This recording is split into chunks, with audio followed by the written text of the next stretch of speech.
Care health insurance company limited, कमीत कमी हफ्त्यांमध्ये जास्तीत जास्त सुविधा देणारी एकमेव company. BP, diabetes, asthma, cholesterol यांसारख्या आजारांवर 30 दिवसांच्या कालावधीनंतर उपचार देणारी एकमेव कंपनी. हृदयविकार, cancer, brain tumour, kidney stone यांसारख्या गंभीर आजारांवर पॉलिसी तसेच उपचार देणारी कंपनी. अमर्यादित आरोग्य विम्याचे कव्हर देणारी एकमेव कंपनी. सासवड, जेजुरी, पुणे येथील सर्व नामांकित हॉस्पिटल्समध्ये कॅशलेस सुविधा देणारी एकमेव कंपनी. अधिक माहितीसाठी संपर्क शेवते इन्शुरन्स, सासवड, 98 22 32 68 44. धन्यवाद.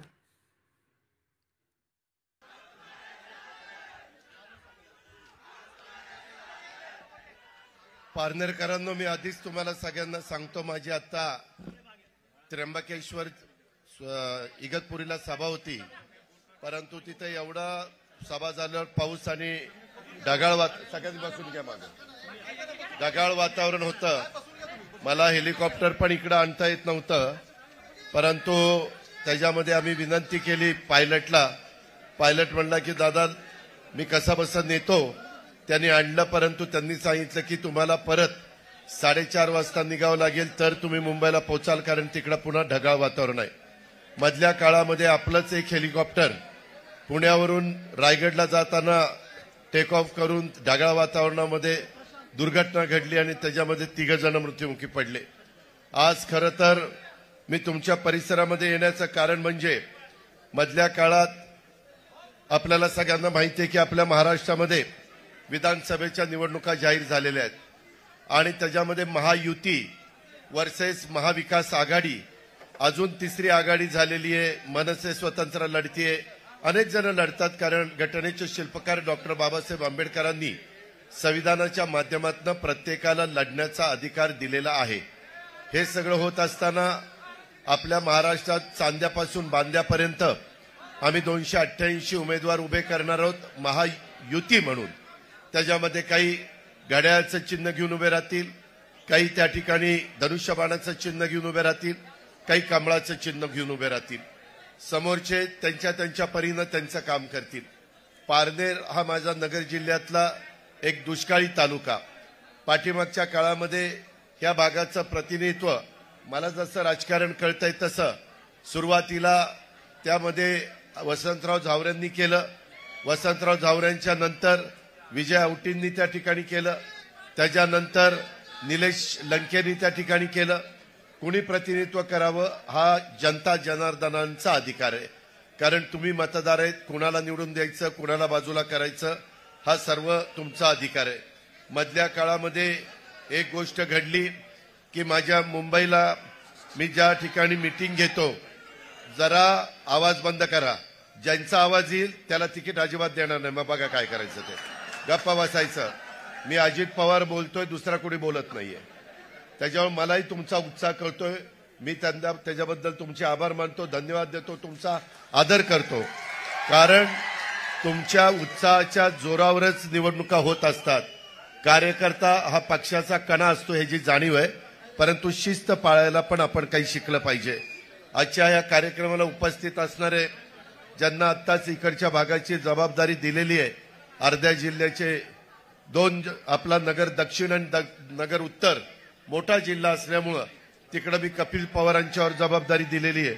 इकडच्या बाजूला आता अशोक सावंतांच्यावर जबाबदारी दिलेली आहे. अशोक सावंत, काशीनाथराव दाते, सुजितजी झावरे, विजयजी औटी, कपिलजी पवार, प्रशांतजी गायकवाड, अक्षयजी शिंदे, बाळासाहेब बोरकर, विक्रम कळमकर, प्रभाकर शेठ कवाद, अनेक मान्यवर इथं आहेत.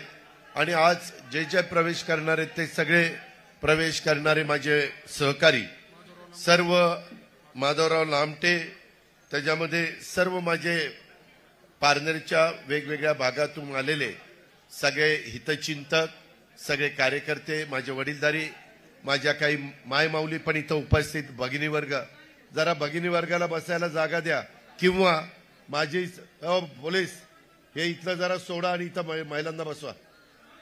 हे काढा आणि फक्त महिला सोडा, इथं बसू द्या. हे काढायला किती वेळ लागतो? ते काय कात्री लावली तरी ते निघू शकतं.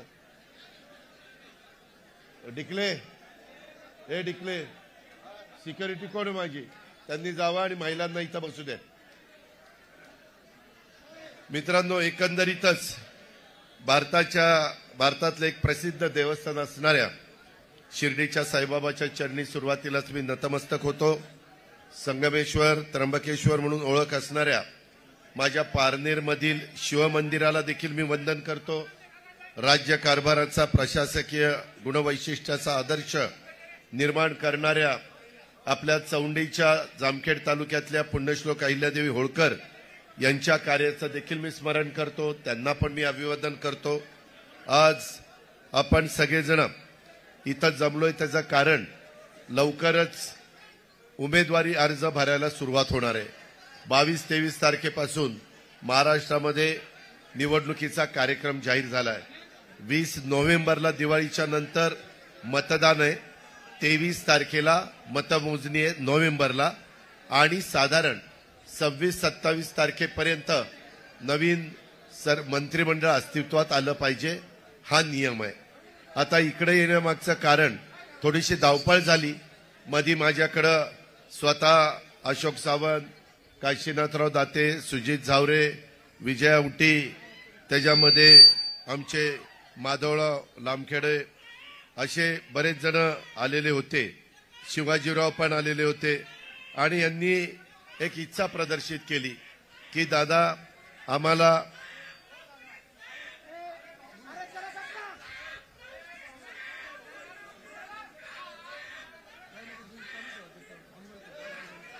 याला हे दुपारी चंद्रावर गेलं का रे असं म्हटलं तर कसं रे आपलं व्हायचं. साधू संतांनी काय विचार सांगितलेले आहेत, तुकाराम महाराजांनी माऊलीनं काय सांगितलेलं आहे. ठीक आहे, हौसे नवसे गौसे असतात, आपल्याला आपलं काम करायचंय. मी आपल्याला सगळ्यांना हे सांगतो की मी या सगळ्यांशी चर्चा केली. या सगळ्यांना राष्ट्रवादी काँग्रेस पक्षामध्ये प्रवेश केलाय. त्याच्यामध्ये मी त्यांना सांगितलं की मी मेळाव्याच्या निमित्तानं येतो. पाठीमागच्या लोकसभेच्या निवडणुकीच्या निमित्तानं महाराष्ट्रामध्ये जो कौल मिळायला पाहिजे दुर्दैवाने तो आम्हाला मिळाला नाही. महायुतीचे अनेक उमेदवार तिथं पराभूत झाले आणि महाविकास आघाडीचे निवडून आले. परंतु त्या काळामध्ये एक नरेटिव्ह सेट करण्याचा प्रयत्न केला. तो नरेटिव्ह असा होता की संविधान बदललं जाणार, आरक्षण काढलं जाणार, आपल्याला आता संधी मिळणार नाही. आदिवासी समाजामध्ये पण हा मेसेज गेला आणि माझ्या मागासवर्गीय समाजामध्ये देखील हा मेसेज गेला. आणि मी जाहीरपणे सांगायचो, वेगवेगळ्या भागामध्ये जाऊन सांगायचो की बाबांनो हे खोटं आहे, हे चुकीचं आहे. हा प्रचाराचा भाग आहे. घटनेचे शिल्पकार डॉक्टर बाबासाहेब आंबेडकरांनी दिलेलं संविधान जगातलं एक उत्तम संविधान आहे. आपला भारत देश एकसंघ ठेवण्याचं काम ह्या संविधानाने केलंय. सर्व धर्म समभाव ही एक प्रत्येकाला शिवशाहू फुले आंबेडकरांच्या महाराष्ट्रामध्ये प्रत्येकाला जातीभेद न ठेवता प्रत्येकाचा मान सन्मान ठेवला जातो. ही आपली संस्कृती आहे. चव्हाण साहेब, यशवंतराव चव्हाण साहेब जे पहिले मुख्यमंत्री महाराष्ट्राचे झाले, त्यांनी आपल्याला शिकवण दिलेली. ही परंपरा आपण जतन केली पाहिजे. परंतु त्यावेळेस आमच्यावर कमी विश्वास दाखवला आणि समोरच्यांनी नरेटिव्ह सेट करून जास्त विश्वास दाखवला, त्याचा फटका बसला. त्याच्यामध्ये अब की बार 400 पार असाही प्रचार झाला. आणि मग काही जण सांगायचे की कशाला 400 पार पाहिजेत, ह्यांना घटना बदलायची, ह्यांना संविधान बदलायचं आहे.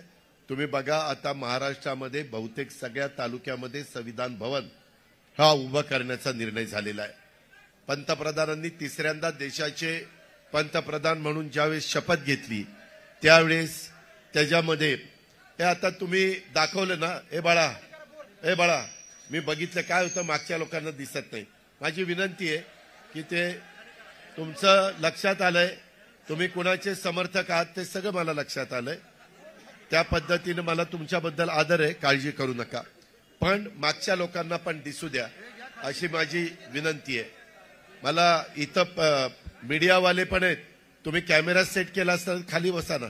तुमच्या पाठी बघायला माझी लोक आली नाहीत, मला बघायला आलीत आणि मला ऐकायला आलीत. खाली बसा. त्या संदर्भामध्ये मला आपल्याला सगळ्यांना सांगायचं आहे की एकंदरीतच जो लोकसभेला फटका बसला, शेवटी लोकशाही आहे, आम्ही त्याचा आदर केला. त्याच्यानंतर आम्ही पुन्हा कामाला लागलो. एकनाथराव शिंदे राज्याचे मुख्यमंत्री आहेत, उपमुख्यमंत्री देवेंद्रजी आहेत, मी आहे, वेगवेगळे मंत्रिमंडळामध्ये सहकारी आहेत. आम्ही राज्याचं हित कशात आहे, माझ्या शेतकऱ्यांचं हित कशात आहे, माझ्या मायमाऊलींचं हित कशात आहे. मी पारनेरकरांनो 10 वेळेला आपल्या राज्याचा अर्थसंकल्प सादर केला. त्यावेळेस मला अर्थसंकल्प सादर करत असताना मी फार विचार केला. मी ग्रामीण भागामध्ये काम करणारा एकेकाळचा कार्यकर्ता. मी पहिल्यांदा माझ्या गावच्या विकास सोसायटीचा पंच होतो, नंतर चेअरमन झालो, नंतर बँकेला डायरेक्टर झालो, नंतर बँकेचा चेअरमन झालो. असा टप्प्याटप्प्यामध्ये मी तिथं आज इथपर्यंत पोहोचलेलो आहे. त्याच्यावर ग्रामीण भागामध्ये कम म्हणजे काय, पीक कर्ज कसं करायचं असतं, कसं द्यायचं असतं, मध्य मुदत म्हणजे काय, दीर्घ मुदत म्हणजे काय, संस्था चांगली कशी चालवायची, ह्या सगळ्या गोष्टी मला माहिती आहेत. दुधाचा व्यवसाय मी केलाय, पोल्ट्रीचा व्यवसाय मी केलाय, शेतीवाडी मी करतोय. आज देखील जरी मी राज्याचा उपमुख्यमंत्री असलो तरी शेतामध्ये जाऊन त्या ठिकाणी मी माझ्या परीनं काम करण्याचा प्रयत्न, पिकं चांगली आणण्याचा प्रयत्न करतो असतो, कारण माझ्या बापदाद्यांनी ते केलेलं आहे. माझ्या आजोबांनी, पंजोबांनी, खापर पंजोबांनी, माझ्या वडिलांनी, आता मी करतोय, आता पुढची पिढी करेल. आणि ही परंपरा सगळ्या पारनेरमध्ये चालू आहे, माझ्या नगरमध्ये चालू आहे, माझ्या श्रीरामपूरमध्ये चालू आहे, माझ्या शिर्डीमध्ये चालू आहे, सगळीकडेच चालू आहे, श्रीगोंद्याला आहे. मी सगळी नावं घेत नाही, सगळीकडे आहे. आणि त्याच्यामुळं मला ज्यावेळेस संधी मिळाली, ती संधी मिळाल्यानंतर मला महत्वाची पदं तुमच्या सगळ्यांच्यामुळं मिळाली. अर्थसंकल्प सादर करत असताना मी विचार केला, ह्या माझ्या मायमाऊली इथं बसल्यात, की बाबा ह्यांच्याकडे कोणी लक्ष देत नाही. आपण म्हणतो पुरुषांच्या बरोबरीनं महिलांना वागणूक दिली पाहिजे, त्याच्याशिवाय देश पुढे जात नाही. जगात जिथं पुरुषांच्या बरोबरीनं महिलांना वागणूक दिली जात नाही ते देश जगामध्ये मागं पडलेले आहेत. आणि त्याच्यामुळं आपल्या इथं तर राजमाता जिजाऊंचा वारसा आहे, आपल्या इथं पुण्यश्लोक अहिल्यादेवी होळकरांचा वारसा आहे, आपल्याकडे रमाई मातेचा वारसा आहे, आपल्या इथं क्रांतिज्योती सावित्रीबाई फुलेंचा वारसा आहे. किती मी महिलांची नावं घेऊ की त्यांनी एक आदर्श तुमच्या माझ्या पिढ्यानपिढ्या पुढच्या लोकांच्या करता ठेवलेला आहे. पण आज माझ्या गावामध्ये, माझ्या वाडी वस्तीवर जाणारी, खुरपणीला जाणारी महिला, आज धुडंबांधणी करणारी महिला, आज स्वयंपाक करणारी महिला, आज तिथं कचरा गोळा करणारी महिला, आज काही ठिकाणी काचा गोळा करण्याचं काम महिला करते. अक्षरशः शहरी भागात झोपडपट्टीमध्ये अतिशय खराब अवस्थेमध्ये ती तिथं जीवन जगत असते. परंतु पोटा करता, आपल्या नवऱ्या करता, आपल्या मुलाबाळांच्या करता ती तेवढे कष्ट घेते. मी विचार केला की आतापर्यंत अनेक गोष्टी आपण केल्या, वेगवेगळ्या सरकारांनी केल्या. ह्यावेळेस मुख्यमंत्री माझी लाडकी बहीण योजना आणायची आणि त्याच्यामध्ये ती योजना अशी आणायची की त्या महिलेच्या डायरेक्ट अकाउंटला पैसे टाकायचे, 1,500 रुपये महिना. आणि आम्ही फॉर्म भरायला सुरुवात केली. आमची चेष्टा मस्करी केली. विरोधक म्हणले हे काय चुनावी जुमला आहे, हे काय तात्पुरतं आहे, हे काय पुढे जाणार नाही, ह्यांच्याकडे पैसेच नाही, हे कर्जबाजारी आहेत, हे कांगाल आहेत, वाटेल तशा प्रकारचे आरोप झाले. नंतर महिलांना म्हणले घ्या पैसे, पहिले आले लवकर काढून घ्या, नाहीतर पुन्हाच पैसे काढून घेतील. वाटेल ते म्हणजे खरोखरीच मी पण राजकीय जीवनामध्ये सत्तेमध्ये काम केलंय, विरोधी पक्षात काम केलंय, विरोधी पक्षाचा नेता म्हणून काम केलंय, राज्यमंत्री, मंत्री, उपमुख्यमंत्री सगळी पदं तुमच्यामुळे मला मिळालेली आहेत. त्याच्यामध्ये मी समाधानी आहे. पण हे ज्या पद्धतीनं आमची चेष्टा टिंगलटवाळी चाललेली होती, ठीक आहे ना बाबा, तुम्ही तुमच्या सरकारचं असताना तुम्ही काय योजना केल्या, त्याच्यात काही वेगळं करण्याचा प्रयत्न आम्ही करतोय. आम्ही देशामध्ये आता परवाच मी हरियाणाला गेलो होतो, चंदीगडला.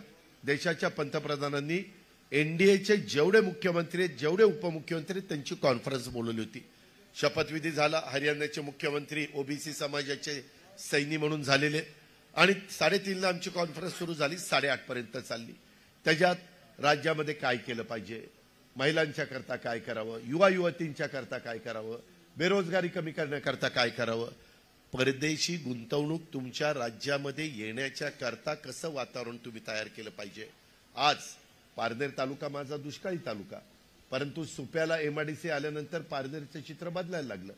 परंतु आज तिथं दहशत पण आहे, आज तिथं गुंडगिरी पण आहे, आज तिथं दादागिरी पण आहे.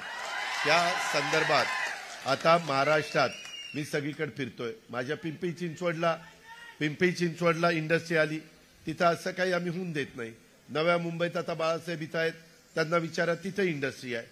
तुमच्या पलीकडे शिरूर तालुका आहे, शिरूरला पण रांजणगाव एमआयडीसीला इंडस्ट्री आहे, माझ्या इथं बारामतीला, इंदापूरला आहे, सगळ्या भागात. कारण त्या भागातल्या मुलांना मुलींना रोजगार निर्माण व्हावा, त्यांच्या हाताला काम मिळावं. कारण सगळेच काही शेतकरी नाही आहेत, जे शेतकरी आहेत त्यांच्याकरता पाणी आणण्याच्या बद्दल अनेक महत्वाचे निर्णय अलीकडच्या काळात आम्ही सरकारमध्ये घेतलेले आहेत. आणि आमचा तर प्रयत्न हा आहे की पश्चिमेकडे पडणारं पाणी ते समुद्राला जातं, ते आपल्याला वळून पूर्वेकडे आणायचे, धरणं भरण्याचे. तशा पद्धतीनं आपण येवला तालुक्यामध्ये नाशिकला प्रयोग केला, तो सक्सेस झाला. आम्ही उजनी धरण भीमा खोऱ्यात आहे, भीमा नदीचं पाणी सीना खोऱ्यात घातलं, बोगदा केला, पाणी जायला लागलं. तिकडं धोंबलकवडीचं पाणी तिकडच्या बोगद्यातनं नीरा खोऱ्यात आणलं, पाणी यायला लागलं. खंडाळा तालुका जिराज भाग बागायती झाला. असं आता खूप वेगळ्या पद्धतीनं करता येतं. पारनेरकरांनो, तुमचा विश्वास बसणार नाही. तेलंगणा म्हणून आपला एक राज्य आहे, त्या तेलंगणामध्ये 1 लाख हॉर्सपॉवरच्या मोटारी टाकून पावसाचं वाहून जाणारं समुद्राला पाणी हे उचललं जातं. आणि ज्या जिरायत भागात पाझर तलाव, तळी, शेततळी जे काही आहे ते सगळं त्या ठिकाणी त्या बाबतीमध्ये केलं जातं. तशा पद्धतीनं आम्ही देखील त्या ठिकाणी केलं. मी यावेळेसचा अर्थसंकल्प सादर करताना थांबा ना बाबा, मी तेच सांगतोय ना बाळा, तेच सांगतोय. तुझ्या मनात जे आहे ना तेच माझ्या बोलण्यातनं बाहेर पडणार आहे. थांब जरा.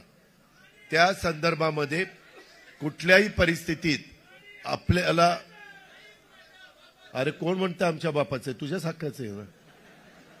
अरे मी पण शेतकरी आहे बाळा, मलाही फार कळतंय. तुला कुणी लंकेने पाठवलं का इकडं? बस. त्यामध्ये ज्या गावच्या बोरी असतात त्याच गावच्या बाबळी असतात. कशाला बोलायला सांगताय मला? अरे थांबा रे बाबा, हे काय चाललंय चिठ्ठ्या द्यायचं? ठीक आहे, ठीक आहे रे, मग बसा ना. माझ्या कार्यकर्त्यांना मी असं डिस्टर्ब करायला नाही सांगत, तुम्ही बसा.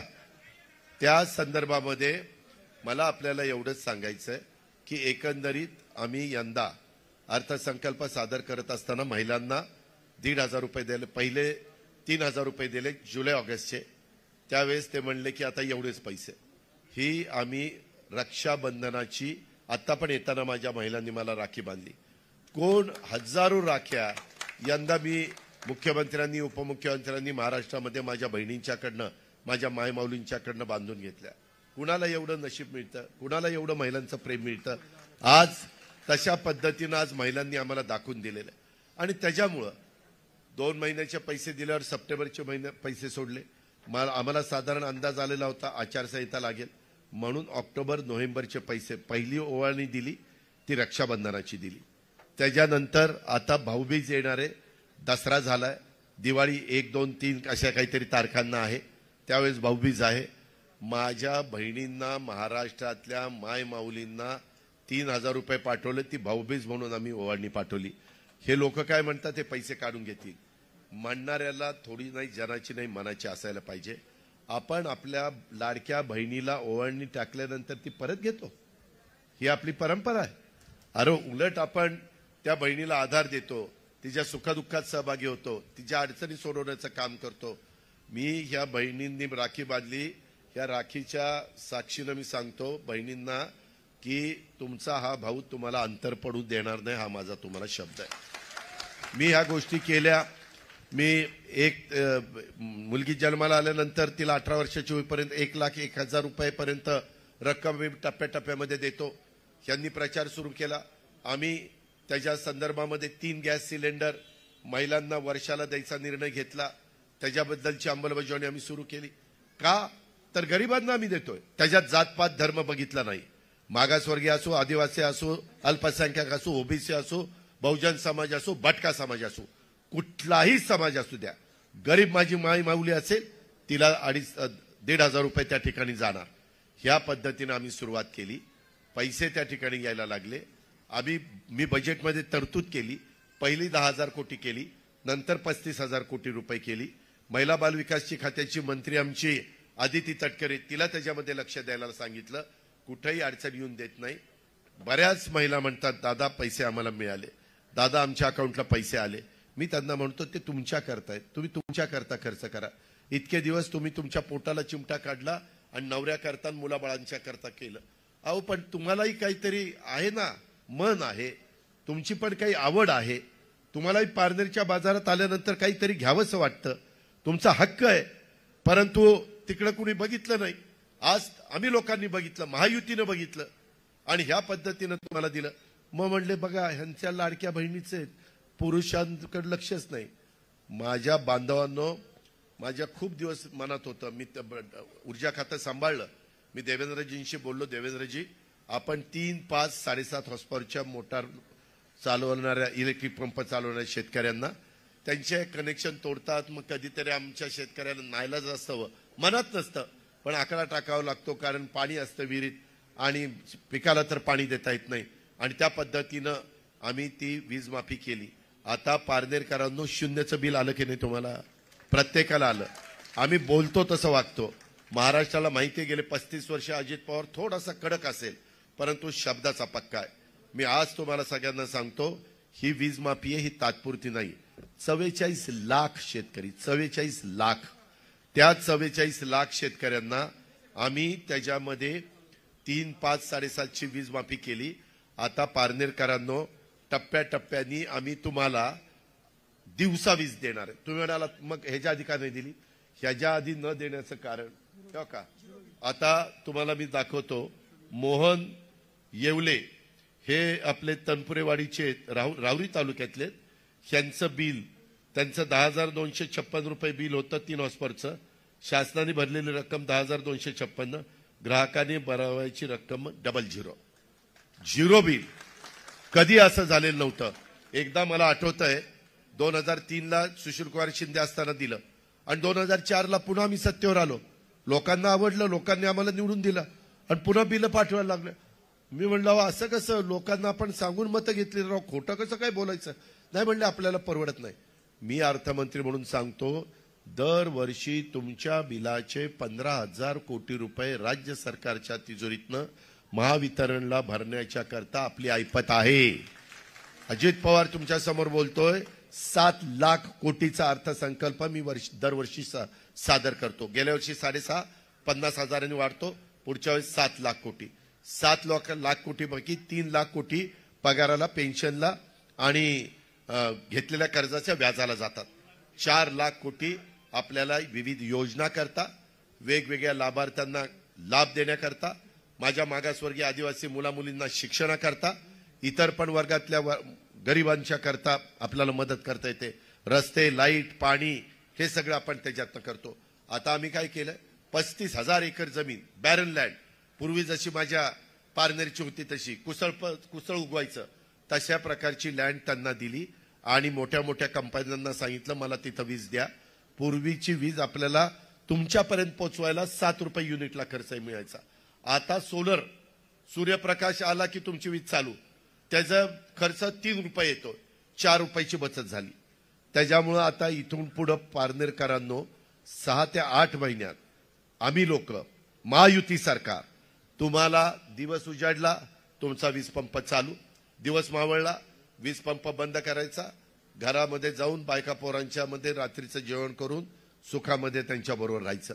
बिबट्याची काळजी नाही, रात्री विंचू काट्याची काळजी नाही. मला ते खूप दिवस काय होतं, आठवड्यातले 3 दिवस तुम्हाला दिवसा आणि 3 दिवस रात्री, लोक अक्षरशः बेजार होतात. बरं कुठं काय कधी रात्री घडेल सांगता येत नाही. आणि म्हणून हा एक निर्णय आम्ही घेतलाय. आणि इथनं पुढं मी आपल्याला सांगतो, ह्या योजना माय माऊलींनो, बांधवांनो, तुमचा दुधाचा दर, माझ्या जिल्ह्यात भागामध्ये दूध जास्त होतं, गाईचा धंदा माझा पण आहे, कधी पण काटेवाडीला येऊन बघा, त्यामध्ये गाईच्या सडातलं काढलेलं जसंच्या तसं दूध, काही मिक्स करायचं नाही, काही युरिया फिर्या काही टाकायचं नाही, जसंच्या तसं कोरं दूध तुम्ही डेअरीला घाला, डेअरी तुम्हाला 28 रुपये देईल. आम्ही तुमच्या दुधाला 7 रुपये अनुदान 1 ऑक्टोबर पासून जास्त देणार. 35 रुपये माझ्या शेतकऱ्याला परवडावं म्हणून आम्ही देतोय. शेतकरी आमचा आहे, आम्ही शेतकऱ्याचे, शेतकरी ही आमची जात आहे, आम्ही दुसरी जात मानत नाही. ठीक आहे, कुणी त्या काळामध्ये जातीच्या भिंती केल्या असतील, पण माणुसकी ही तुमची माझी जात आहे. हे आपण लक्षात घ्या. आणि ह्या पद्धतीने या सगळ्या योजना आपण देतोय. ह्या योजना पुढेही मायमाऊलींनो चालू ठेवायच्यात, पुढेही चालू ठेवायच्यात. पण त्याकरता तुम्हाला पारनेरमध्ये येणाऱ्या निवडणुकीमध्ये घड्याळाच्या चित्राच्या शेजारचं बटन दाबावं लागेल. आम्ही लोक पुन्हा येऊ. आम्ही आल्यानंतर ह्या योजना चालू ठेवू. केंद्र सरकार आमच्या विचाराचं आहे. केंद्र सरकार आमच्या विचाराचं असल्यामुळं मोदी साहेबांची, पियुष गोयल यांची, नितीन गडकरींची, त्याच्यामध्ये नवीन कृषी मंत्री झालेले शिवराज सिंग चौहान, त्यांनी मध्य प्रदेश खूप पुढे नेलेला आहे, त्यांची, अमित भाईंची, ह्या सगळ्यांच्या आमच्या ओळखी आहेत. मधी मला फटका ज्यावेळेस लोकसभेला बसला, मी त्यांना म्हणलं काही वेगवेगळे त्याचे कंकोरे होते. त्याच्यात जसं संविधानाचं होतं तसं आमचा कांदा उत्पादक शेतकरी माझ्या बारामतीत आहे, माझ्या पारनेरमध्ये आहे, माझ्या नगर जिल्ह्यात आहे, माझ्या नाशिक जिल्ह्यात आहे, माझ्या पुणे जिल्ह्यात आहे. आणि त्यांचं निर्यात बंदी केल्यामुळे भाव पाडायचे. ते म्हणायचे राव आम्ही शेतकरी, आमचे भाव पडतात. आता कांदा निर्यात बंदी उठवलेली आहे. केंद्र सरकारच्या विचाराचं उद्याच्याला विधानसभेचं सरकार तुम्ही आणलं तर आम्ही हक्काने जाऊन जागतिक बँकेचा 0.5% पैसे आपण आपल्या विकास कामाला आणू शकतो. जपान गव्हर्नमेंटचे आता पुण्याला नदी सुधार कार्यक्रम चाललाय. 1000 कोटी रुपये आणले 0.5%. 0.5%. तुम्ही तर 10 रुपये शेकड्याने घेताय. नंदीवाले, माकडवाले वगैरे देतात ना, 10 रुपये शेकडा रेट चाललं की नाही. 0.5% वर्षाला त्याच्यातनं विकास करता येतो, त्याच्यातनं कायापालट करता येतो. आज रस्ते सगळे नॅशनल हायवे चाललेत, विमानतळ चाललीत, बंदरं चाललीत, वंदे भारत ट्रेन चालल्यात. हे ह्याच्यात द्योतक आहे, त्याच्यातून आपण हे करतोय. आणि म्हणून आपल्याला मोठे अजून पाण्याचे प्रश्न, जे आता माझ्या शेतकऱ्यांनी तिथं बोर्ड धरलेला होता, त्याचं खरं दुखणं तेच आहे. आज पलीकडच्या बाजूला जे पाणी पडतंय, आता माणिकडोह, मी आता येताना माणिकडोह, डिंबे, येलदरी, आपल्या पिंपळगाव, जोगा ह्या धरणावरनच आलो. माझं निळवंडे, माझं भंडारदारा निळवंड्याचं पाणी तिकडच्या खालच्या लोकांना मिळतं, आपल्याला मिळतं ते कुकडीचं पाणी त्या ठिकाणी मिळतं. आणि काही काही ठिकाणी बोगद्याने ह्या सगळ्या गोष्टी करायच्या. आता पाण्याची बचत करता येते. उजनी प्रचंड भरून वाहत आहे. उजनीची फ्लॅपची उंची मी वाढवलेली आहे, त्याच्यावर 14 TMC पाणी जास्तीचं मावतंय. ह्या सगळ्या गोष्टी करायच्यात. आम्हाला त्याचा अनुभव आहे. आम्ही काही भागामध्ये करून दाखवलेलं आहे. आज पश्चिमेकडचं पाणी पूर्वेकडे आणण्याच्या करता आम्ही केंद्र सरकारशी बोललोय. ते म्हणले आम्ही तुम्हाला त्याच्यातनं निधी देतो. विरोधी पक्षाचे सरकार आलं तर त्यांचं केंद्र कुणी ऐकणार नाही. केंद्रवाले म्हणतील आमचं ऐकत नाही. आज ऊसाचा पण MSPचा दर मी वाढवून द्यायला सांगितलेला आहे. कांदा निर्यात बंदी झाल्यामुळे कांद्याचे भाव, टोमॅटोचे भाव, भाजीपाल्याचे भाव आता चांगले. अचानक परतीचा पाऊस पडतोय, काही काही ठिकाणी नुकसान होतंय, पंचनामे करायला सांगितले, त्याच्याबद्दलची भरपाई द्यायला सांगितलेले. पीक विमा उतरवलेला आहे. काही काही लोकांना पीक विम्याचे पण पैसे यायला लागलेले. कुठं अडचण असेल तर ती बघीन, त्याच्यातनं मार्ग काढीन. शेवटी आपल्याला मार्ग आपणच काढणार आहे, दुसरं कोणी येऊन काढणार नाही. इथलं राजकारण बदललेलं आहे. इथं राजकारणामध्ये आज पारनेरमध्ये मागच्या काळात मीच निलेश लंकेला आपल्या राष्ट्रवादीमध्ये घेतलं, निवडून आणलं. परंतु त्याच्यानंतरच्या कोरोनाच्या काळामध्ये आम्ही सर्वतोपरी सहकार्य केलं. परंतु माणसं एखाद्या वेळेस महत्वाच्या पदावर गेल्यानंतर बदलतात. तशा पद्धतीनं निलेशचं झालं. निलेश त्या ठिकाणी बदलला. त्याच्या अवतीभोवतीची चांडाळ चौकटी त्यांनी तर पारनेरकरांची वाटच लावलेली. मी तुम्हाला सांगतो, एकंदरीतच मी अर्थमंत्री म्हणून मला यंदा 1 वर्ष मी विरोधी पक्षात होतो, 1 वर्ष कोरोनात गेला, 3च वर्ष मला मिळाली. 3 वर्षामध्ये ह्या बहुतेकांच्या तालुक्याला हजारो कोटी रुपये देण्याचं काम मी केलं. पारनेरला पण मी 1,500 ते 2,000 कोटी रुपये दिले. मी फाईल सह्या दाखवतो, माझी सही फायनल अर्थमंत्री म्हणून. ठीक आहे, बाकीचे कोणी क्रेडिट घेत असेल, पण पारनेरकरांनो लक्षात घ्या, मी तुमच्याकडे बघून, कारण शिरूर आणि माझं पारनेर फक्त मधी नदीच आहे. आंबेगाव माझं पारनेर. इथं पारनेरचा येताना इथल्या सहकारी साखर कारखान्याच्या बद्दल पण मला निवेदन दिलंय. त्याबद्दल वेगवेगळी लोक वेगवेगळं मत प्रदर्शित करतात. काही म्हणतात तो नियमाने विकला गेलाय, काही म्हणतात कोर्टाने ते थांबवलंय. मी कोर्ट मॅटर असल्यामुळे मी त्याचा नीट अभ्यास करीन. मला कारखाने चांगले चालवता येतात. सगळ्यांना माहिती आहे, माझ्या ताब्यामध्ये माझ्या बारामतीचे 2 कारखाने, कुठले? सोमेश्वर सहकारी साखर कारखाना, माळेगाव सहकारी साखर कारखाना. पारनेरकरांना भाव किती द्यावा? माळेगावमध्ये भाव 3,636 रुपये भाव दिलाय, 3,636 रुपये टन. आणि माझ्या सोमेश्वरनी 3,571. 3,571. तुम्हाला किती मिळतो? 2700, 2800, 2900. डोक्यावरून पाणी 3,000. ही पद्धत शेवटी ही जादूची कांडी नाही रे बाबांनो. ह्याच्यामध्ये कष्ट, मेहनत घ्यावी लागते, वेळ द्यावा लागतो, तर संस्था टिकतात. आज तुमच्या पारनेरमध्ये पण काही पतसंस्था चांगल्या आहेत ना. जे चांगलं आहे त्याला चांगलं म्हणलं पाहिजे, पण काही वाईट पण झाले. म्हणजे तुम्ही जनतेचे पैसे घेता आणि बुडवता. तुम्हाला कुणी अधिकार दिलाय? असल्यांना आपण सोडणार नाही, ते किती मोठ्या बापाचा असू द्या. तू तुझ्या घरचा. कायदा नियम सगळ्याला सारखा. आणि त्यामुळं आपली पारनेर शहर नळ पाणी पुरवठा योजना असेल ती प्रलंबित आहे. इतर काही प्रश्न आहेत. केंद्र सरकारने हर घर नल ही एक योजना आणलेली आहे, हे आपण लक्षात घ्या. मध्ये मी मागे असंच तो अशोक सावंत माझ्या मागे लागायचा की दादा संत निळोबाराय देवस्थानला मला काहीतरी निधी द्या. मी तिथं गेलो होतो, मी जाहीर केला मी देईन, परंतु कामाच्या व्यापातनं माझ्याकडनं राहिलं. नंतर मला पण अशोकने आठवण केली. मी म्हणलं हो बाबा, मी गेलो होतो आणि मी संत निळोबा देवस्थानला म्हणालो होतो की मी देईन. 7 कोटी रुपये परवा पाठवून दिले. 7 कोटी रुपये. तुम्ही विचारा देवस्थानला आले की नाही. सगळी सोंग करता येतात, पैशाचं सोंग नाही करता येत. पारनेरकरांनो, भावनिक होऊ नका. आपल्याला आपल्या तालुक्याला पुढे न्यायचंय. सगळेच जण इच्छुक आहेत. सगळ्यालाच वाटतं की बाबा काशीनाथ दात्यांना वाटतं मी आमदार व्हावं. मी आता वय झालं, माझी शेवटची संधी. सुजितला वाटतंय मागं संधी दिली होती पण थोडक्यात माझा चान्स गेला, आता मला चान्स मिळावा, त्याचं ते म्हणणं. विजय आवटीला वाटतं मी नगराध्यक्ष होतो, त्याच्यामुळं त्याची इच्छा तशा पद्धतीचे. आमचे त्या बाबतीमध्ये असणारे माधवराव हे आपले नगरचा काही भाग जो आपल्याला जोडलेला आहे, जिल्हा परिषदेचा 1 का 2 गट, तिकडचं ते प्रतिनिधित्व करतात. त्याच्यामुळं त्यांची इच्छा तशा पद्धतीनं आहे. शिवाजीरावची पण इच्छा तिथं आहे. त्याच्यामध्ये अजून कोणाची असे, अरे काय बाबा ऐका त्याच्या, अरे थांबा रे बाबा. ठीक आहे, मला ह्यांना तुम्हाला सांगतो, तुम्ही असं वाटून देऊ नका काय अजित पवार गुणवटा आला की माईक हातात घेतला, आमच्या लोकांना बोलून दिलं नाही. मला टेक ऑफ घ्यायचा आहे. काही गोष्टी पाळाव्या लागतात, नियम पाळावे लागतात. ढगाळ वातावरण असलं तर मी ढगाला म्हणू शकत नाही अरे पारनेरला उशीर झाला, जरा बाजूला ते ढगातच घेऊन जाईल आपल्याला. त्याच्यामुळं माझ्याबद्दल गैरसमज करू नका. मला लवकरच निर्णय घ्यायचा. मी ह्या सगळ्यांना हे केलं की तुमच्यामध्ये एकजीवपणा राहिला. तुम्ही सगळ्यांनी कुणालाही तिकीट दिलं, तुम्ही एकी टिकवली तर तुम्ही समोरच्याला पराभूत करू शकाल. नाहीतर आता खासदारकी त्याच्याकडं, ऐका ना, खासदारकी त्याच्याकडं, आमदारकी पण तो त्याच्याच घरात घ्यायला निघालाय.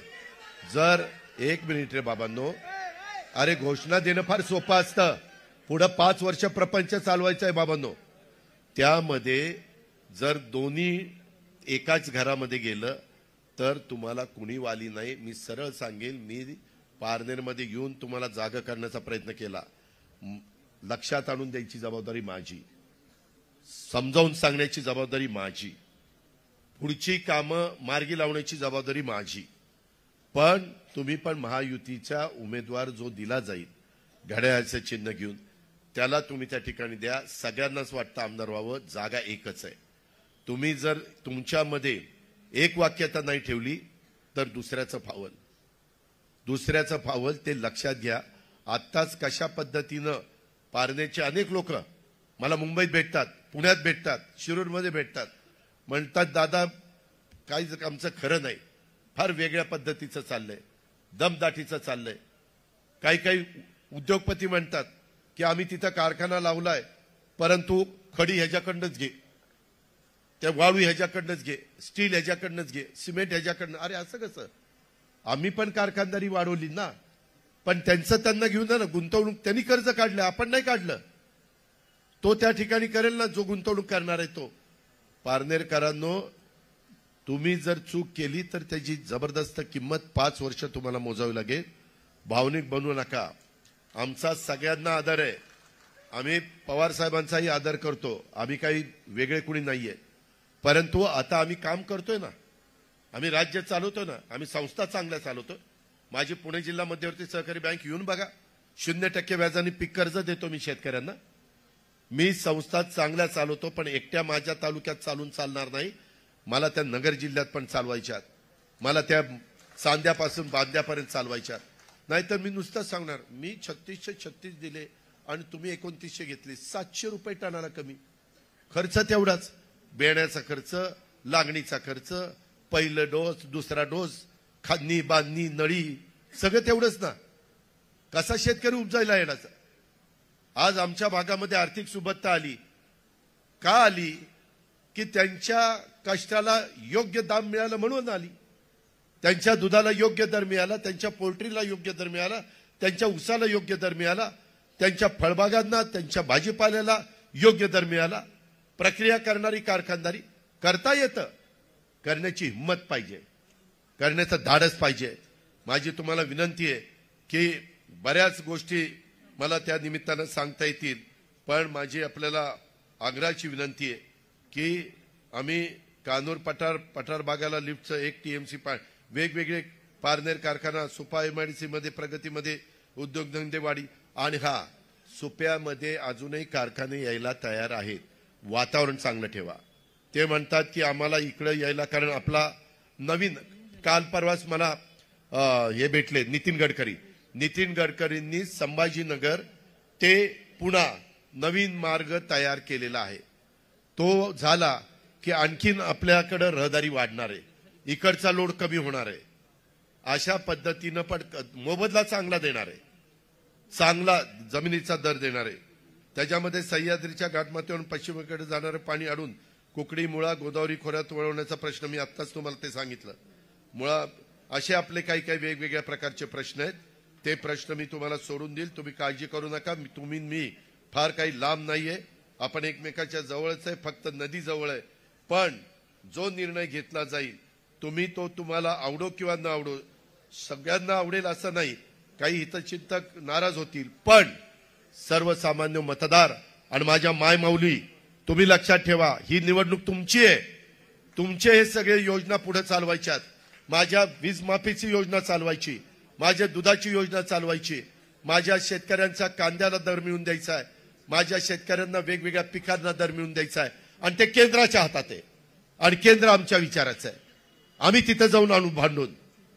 नाही भांडलो तर तुम्ही आम्हाला जा विचारा, किंवा दादा तुम्ही तिथं म्हणला का नाही आता करत, हेच सांगायला मी आलेलो आहे. वेळ कमी आहे, समजून घ्या, एवढीच विनंती करतो. पुन्हा फॉर्म भरण्याच्या निमित्तानं किंवा अजून एका सभेच्या निमित्तानं येईल, पण गाफील राहू नका, भावनिक होऊ नका. काही जण आणखीन काही वेगवेगळे सांगतील. पैशाचं सोंग करता येत नाही.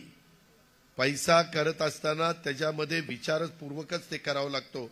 आज अतिशय कमी वेळेत मी तुम्हाला कळवल्यानंतर तुम्ही एवढ्या मोठ्या संख्येने इथं उपस्थित राहिलात, त्याबद्दल आमचा अशोक सावंत असेल, विजयावटे असेल, माधवराव लामखडे असतील, काशीनाथराव दाते असतील, सुजित झावरे असतील, आमचे बाकीचे सगळे सहकारी असतील, प्रभाकर शेठ कवाद असतील, जे इथे मान्यवर आहेत, सर्व मान्यवरांना मी धन्यवाद देतो. तुमचा उत्साह असाच टिकवा आणि घड्याळाच्या चिन्हाचा उमेदवार निवडून द्या. पुढची कामं मार्गी लावण्याचा शब्द अजित पवार तुम्हाला देतो आणि मी थांबतो. जय हिंद, जय महाराष्ट्र.